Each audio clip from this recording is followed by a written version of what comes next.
Hey guys, চলে এসেছি নতুন একটা মিনি ব্লগ নিয়ে। তো আমি আর আমার দিদি বেরিয়ে পড়েছি আমাদের গন্তব্যস্থলে। প্রথমেই চা আর কুরকুরে খেয়ে নিলাম। তারপরে দিদির একটু ডায়েরিয়ার প্রবলেম হয়েছিল, তো সেটাই দেখানোর জন্য এসেছিলাম। তারপরে মেলা থেকে আমরা খেয়ে নিয়েছিলাম মালপোয়া আর বাদাম। তারপরে মেলাতেই একটা ব্লাউজের স্টল বসেছিল, খুবই রিজনেবল প্রাইসের, খুবই সুন্দর ব্লাউজ। তো ওখান থেকে দিদি একটা ব্লাউজ কিনে নিয়েছিল। তারপরে হচ্ছে আমি আর দিদি মেলাটা ঘুরে ঘুরে দেখছিলাম, খুবই ভালো লাগছিল আর অনেক সেলফিও তুলেছি। তো দেখো, এরপর ভেতরে যাব। তো এর ভেতরে তো আরও দারুণ হয়েছে, খুবই সুন্দর সাজিয়েছে। তোমরা দেখতে থাকো, আমি আর কিছু বলবো না, তোমরাই দেখো।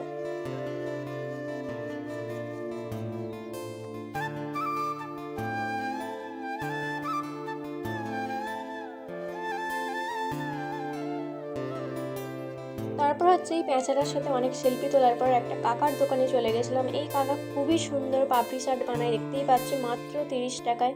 তো এখান থেকে পাপড়ি চাট আর ঘুগনি খেয়েছিলাম।